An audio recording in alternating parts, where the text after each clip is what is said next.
ಜೈ ಶ್ರೀರಾಮ್. ಹೇಗಿದ್ದೀರಾ ಎಲ್ಲರೂ? ಇವತ್ತು ದ್ವಾದಶಿ. ಶ್ರೀಕೃಷ್ಣನ ಅಲಂಕಾರ ನೋಡ್ಕೊಂಡು ಬನ್ನಿ. ಶಾರ್ಟ್ಸಲ್ಲಿ ಹಾಕಿದ್ದೀನಿ, ಹೆಸರು ನನಗೆ ನೆನಪು ಉಳಿತಾ ಇಲ್ಲ. ಕಾಲ ಮೇಲೆ ಕಾಲು ಹೊಡ್ಕೊಂಡು ವರದ ಅಭಯ ಹಸ್ತನ ಹಿಡ್ಕೊಂಡು, ಇವತ್ತು ಶುಕ್ರವಾರ ಆದ ಕಾರಣ ಲಕ್ಷ್ಮೀ ಅಲಂಕಾರ ಮಾಡಿದ್ದಾರೆ. ಅನಂತರ ಪೂಜೆಗಳನ್ನೆಲ್ಲ ನೋಡ್ಕೋತಾ ಬನ್ನಿ. ಇದು ಭೋಜನ ಶಾಲೆ ಆಂಜನೇಯ ದೇವರು, ನಿಮಗೆ ಗೊತ್ತಿರ್ಬೋದು ಅಂದ್ಕೊಂಡಿದ್ದೀನಿ ನಾನು.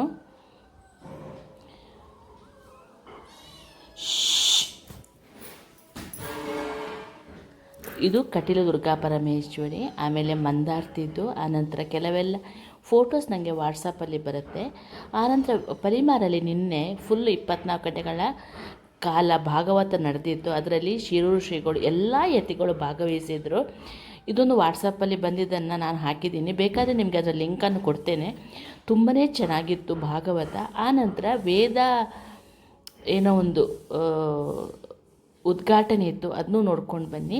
ವ್ಯಾಸರಾಜ ಮಠದ ತೀರ್ಥರು ಅವರು ಕೃಷ್ಣ ಮಠಕ್ಕೆ ಬಂದಿದ್ದರು, ಆ ಫೋಟೋನು ನೀವು ನೋಡ್ಕೋತಾ ಬನ್ನಿ. ಇದು ಜಯದುರ್ಗಾ ಪರಮೇಶ್ವರಿ, ಇದು ಅಂಬಲಪಾಡಿಯ ಮಹಾಕಾಳಿ ದೇವರು. ಇವತ್ತು ದ್ವಾದಶಿಗೆ ಏನೆಲ್ಲ ಮಾಡಿದೆ ಅಂತ ನೋಡ್ಕೊಂಬರೋಣ. ಫಸ್ಟ್ ಇಡ್ಲಿಗೆ ಅಥವಾ ಗುಂಡ ನಾವು ಮಾಡಿರೋದು ಇವತ್ತು ಗುಂಡ. ಅದಕ್ಕೆ ಅಕ್ಕಿ ನೆನೆಸಿಟ್ಟಿದ್ದೀನಿ. ಅಕ್ಕಿ ಒಂದು ಸ್ವಲ್ಪ ದೋಸೆಗೂ ನೆನೆಸಿಟ್ಟಿದ್ದೀನಿ, ಸ್ವಲ್ಪ ಇಡ್ಲಿಗೂ ನೆನೆಸಿಟ್ಟಿದ್ದೀನಿ. ಅಕ್ಕಿಗೆ ಮೆಂತೆ, ಅವಲಕ್ಕಿ, ಆಮೇಲೆ ಸಾಬುದಾನ ಹಾಕಿದ್ದೀನಿ. ಆಮೇಲೆ ಬರೀ ಇದು ಉದ್ದನ್ನು ನೆನೆಸಿಟ್ಟಿದೆ, ನೀವು ನೋಡ್ಬೋದು.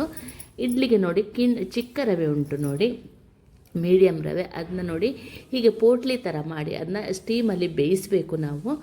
ಒಂದು 10 ನಿಮಿಷ ಸಿಕ್ಕೆ ಬಂದು ಒಂದು 10 ನಿಮಿಷ ಬಿಟ್ಟರೆ ಸಾಕು. ನಾನು ತುಂಬ ಸಲ ತೋರಿಸಿದ್ದೀನಿ. ಇಲ್ಲಿ ಎಲ್ಲರೂ ಮಾಡುವಂಥ ಇಡ್ಲಿ ಇದು. ನಮಗೆ ಮುಸುರೆ ಆಗೋದಿಲ್ಲ. ಗೋಧಿದು ಮಾಡಿದರೆ ನಮಗೆ ಮುಸುರೆ ಆಗಲ್ಲ. ಅಕ್ಕಿದು ಮಾಡಿದರೆ ಮುಸುರೆ ಆಗುತ್ತೆ.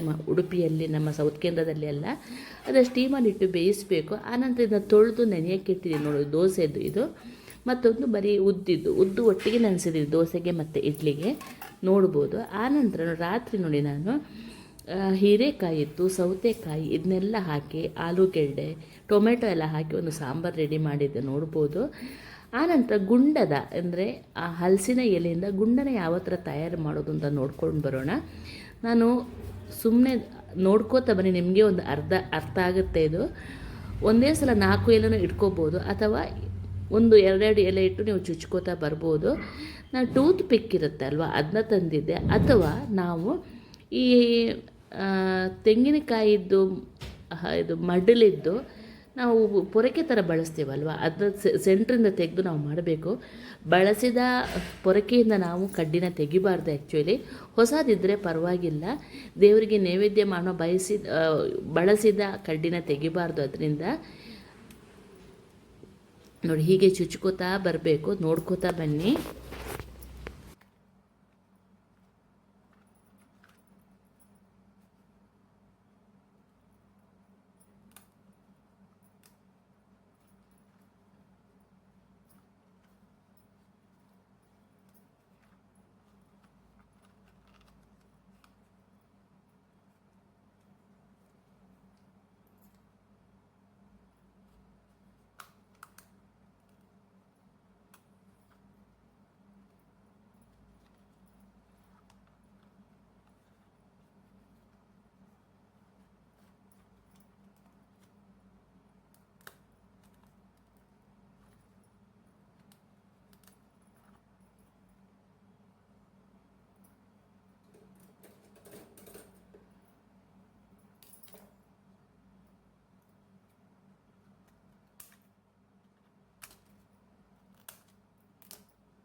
ಒಂದು 6 ಗುಂಡದ ಒಟ್ಟಿಗೆ ಏನು ಗೊತ್ತಾ, ಕಪ್ಪು ಥರ ಬರಬೇಕು ನಮಗೆ. ಅದರಲ್ಲಿ ಹಿಟ್ಟು ಹೊರಗೆ ಹೋಗಬಾರ್ದು, ಅಷ್ಟೇ ಇದರದ್ದು ಕಾನ್ಸೆಪ್ಟು. ಮತ್ತು ಇನ್ನೇನು ಅಷ್ಟು ಕಷ್ಟ ಏನೂ ಇಲ್ಲ. ಬಟ್ ಏನು ಗೊತ್ತಾ, ದೇವರಿಗೆ ಇಂಥದ್ದೆಲ್ಲ ತುಂಬ ವಿಶೇಷ ಆಗುತ್ತೆ. ಮಣ್ಣಿನ ಮಡಿಕೆದು ಅಡಿಗೆ, ಒಲೆಯಲ್ಲಿ ಮಾಡಿರುವಂಥದ್ದು, ಈ ಥರ ಹಲಸಿನ ಎಲೆದು, ಬಾಳೆ ಎಲೆದು ಗುಂಡೆ ಎಲ್ಲ ಮಾಡುವುದು ತುಂಬ ಇಷ್ಟ ಆಗುತ್ತೆ ನೋಡಿ. ಅದನ್ನೆಲ್ಲ ರೆಡಿ ಮಾಡಿ ಇಟ್ಕೊಂಡು ಗಂಜಿಗೆ ಅಕ್ಕಿ, ನೈವೇದ್ಯಕ್ಕೆ ಅಕ್ಕಿ ನೋಡಿ, ಈ ಥರ 6 ಮಾಡಿದ್ದೆ ನಾನು. ಆಮೇಲೆ ಕೋಸಂಬರಿಗೆ ಹೆಸರು ಕಾಳು ನೆನೆಸಿಟ್ಟಿದ್ದೆ. ಆನಂತರ ನೋಡಿ ತರಕಾರಿ ಕೂಡ ಹೆಚ್ಚಿಟ್ಟಿದ್ದೆ ನಾನು ಮುಂಚಿನ ಅವತ್ತು ನೋಡಿ. ಆನಂತರ ನೋಡಿ ಹಿಟ್ಟು ನೋಡ್ಬೋದು ನೀವು, ಇಡ್ಲಿ ಹಿಟ್ಟು ನೋಡಿ.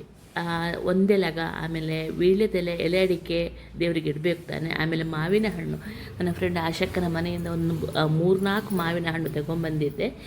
ಅದು ಮತ್ತು ಕಷಿ ಮಾವಿನ ಹಣ್ಣಿದ್ದು ರಸಾಯನ ಮಾಡೋಣ ಅಂತ ತೆಂಗಿನಕಾಯಿ ಸಿಪ್ಪೆ ಎಲ್ಲ ತೆಗೆದಿಟ್ಟೇನೆ, ನೀವು ಕಾಣ್ಬೋದು ಇಲ್ಲಿ ನೋಡಿ. ಇದು ಮಾರನೇ ದಿವಸ ನೋಡಿ. ಹೀಗೆ ನೀರು ಕುದೀತಾ ಇರಬೇಕು ಫಸ್ಟು, ಅದು ಇಂಪಾರ್ಟೆಂಟು. ಅದಕ್ಕೆ ಹೇಗೆ ಹಿಟ್ಟು ತುಂಬಿಸಿ ನಾವು ಗುಂಡ ಮಾಡೋದು ಅಂತ ನೋಡೋಣ. ಫಸ್ಟಿಗೆ ನೋಡಿ ಅದನ್ನ ರೆಡಿ ಮಾಡ್ಕೊಳ್ಳಿ. ಆನಂತರ ಒಂದು ಏನು ಗೊತ್ತಾ, ಇದು ಟ್ರಿಕ್ಕಿ ಸ್ವಲ್ಪ ಹಾಕುವಂಥದ್ದು. ಸೌಟಲ್ಲಿ ಸ್ವಲ್ಪ ಹಾಕ್ಲಿಕ್ಕೆ ಕಷ್ಟ ಆಗುತ್ತೆ. ಇದನ್ನು ಲೋಟೆ ಎಲ್ಲ ಈ ಉದ್ದದ ಪಾತ್ರೆಯಲ್ಲಿ ಈ ಥರ ಹಾಕ್ಕೊಂಡು ಅದಕ್ಕೆ ತುಂಬಿಸ್ಬೇಕಾಗತ್ತೆ. ನೀರು ಕುದೀತಾ ಇರಬೇಕು, ಅದು ತುಂಬ ಇಂಪಾರ್ಟೆಂಟ್ ಇದರಲ್ಲಿ ನೋಡಿ.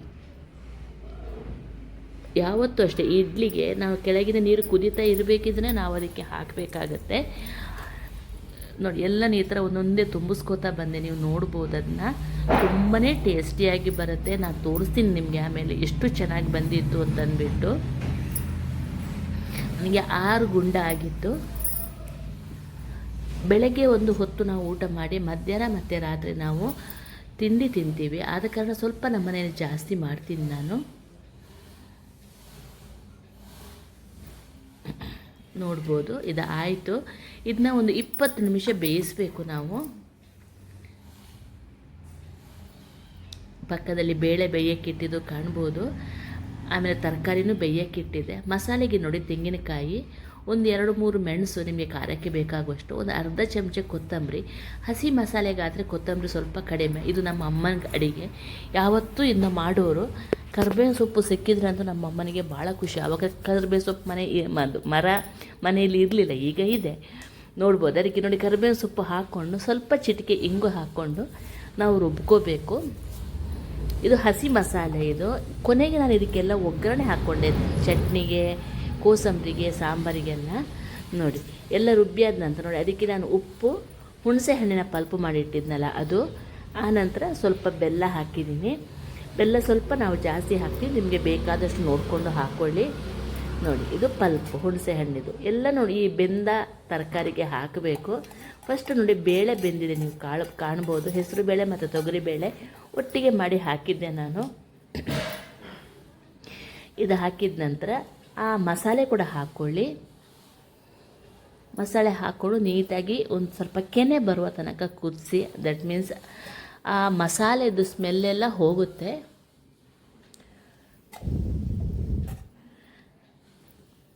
ನೀಟಾಗಿ ಮಗಚಿ ಕುದಿಸಿಕೊಳ್ಳಿ. ಬೆಳಗ್ಗೆ ಸ್ವಲ್ಪ ಹರಿಬರಿ ಆಗುತ್ತೆ, ಕೆಲವೊಂದು ಸಲ ಕ್ಯಾಮರಾ ಇಟ್ಟಿದ್ದು ಆ ಕಡೆ ಈ ಕಡೆ ಆಗುತ್ತೆ ನೋಡಿ. ಇವತ್ತು ಕೋಸಂಬರಿ ಮಾಡಿದಾಗಲೂ ನಾನು ಕ್ಯಾಮರಾ ಜೋಡಿಸಿಟ್ಟಿದ್ದೆ, ಅದು ಹೇಗೋ ಏನೋ ತಾಗಿಬಿಟ್ಟು ಅದು ಫೋಕಸ್ ತಪ್ಪಿ ಹೋಗಿದೆ. ಆಮೇಲೆ ಡಿಲೀಟ್ ಮಾಡಿದೆ.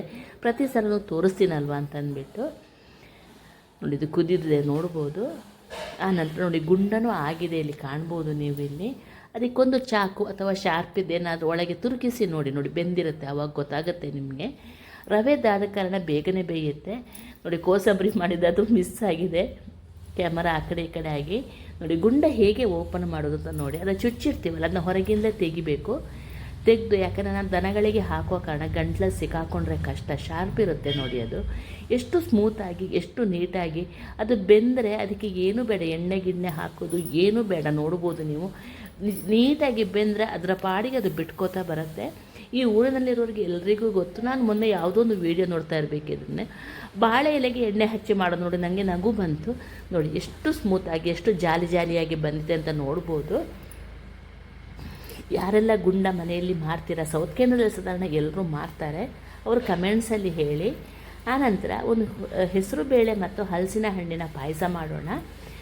ನೋಡಿ, ಹೆಸರು ಬೇಳೆನ ಸ್ವಲ್ಪ ನೆನೆಯೋಕ್ಕೆ ಹಾಕಿ ಆನಂತರ ಅದನ್ನ ತೊಳೆದು ಹಾಕಿದೆ, ನೀವು ನೋಡ್ಬೋದು. ಅದಕ್ಕೆ ಸ್ವಲ್ಪ ತುಪ್ಪ, ಸ್ವಲ್ಪ ಚಿಟಿಕೆ ಅರಿಶಿನ ಹಾಕಿ ಬೇಯಕ್ಕೆ ಇಟ್ಬಿಡಿ. ಈ ಕಡೆಯಿಂದ ಹಲಸಿನ ಹಣ್ಣನ್ನು ಕಟ್ ಮಾಡಿಕೊಳ್ಳಿ. ಅಷ್ಟೊತ್ತಿಗೆ ನೋಡಿ, ಬೆಣ್ಣೆ ತೆಗೆದು ನೀವು ಡೀಟೇಲಾಗಿ ತೋರಿಸಿಲ್ಲ, ಏನೆಲ್ಲ ಮಾಡ್ತೀನಿ ಅಂತ ಮಾತ್ರ ನಾನು ದ್ವಾದಶಿ ತೋರಿಸ್ತೀನಿ. ಆನಂತರ ಹಲಸಿನ ಹಣ್ಣನ್ನು ಅದರ ತೋಳೆ ಎಲ್ಲ ಬಿಡಿಸ್ಕೊಂಡು ನೀಟಾಗಿ ಕಟ್ ಮಾಡ್ಕೊಳ್ಳಿ.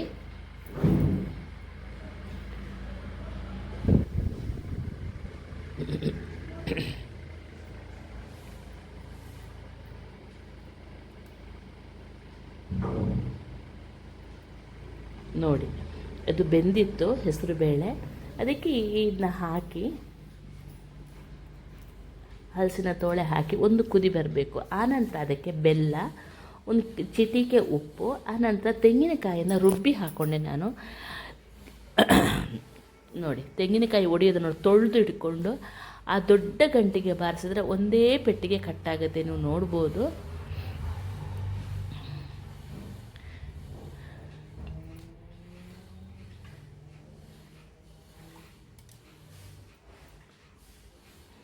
ಆನಂತರ ಅದನ್ನ ತುರಿದುಕೊಂಡು ಮಿಕ್ಸಿಗೆ ಹಾಕ್ಕೊಂಡು ನೀಟಾಗಿ ರುಬ್ಬಿ ಆ ಪಾಯಸಕ್ಕೆ ಸೇರಿಸ್ಕೋಬೇಕು. ನೋಡಿ, ಒಂದು ಅರ್ಧ ಚಮಚೆಯಷ್ಟು ಕಾರ್ನ್ ಫ್ಲೋರು ಸ್ವಲ್ಪ ದಪ್ಪ ಬರಲಿಕ್ಕೆ ಹಾಕ್ಕೋಬೇಕಾಗತ್ತೆ. ಹೆಸರುಬೇಳೆ ಅಷ್ಟು ದಪ್ಪ ಬರೋದಿಲ್ಲ, ಆವಾಗ ತಿನ್ನೋಕ್ಕೆ ತುಂಬ ನೀಟಾಗುತ್ತೆ.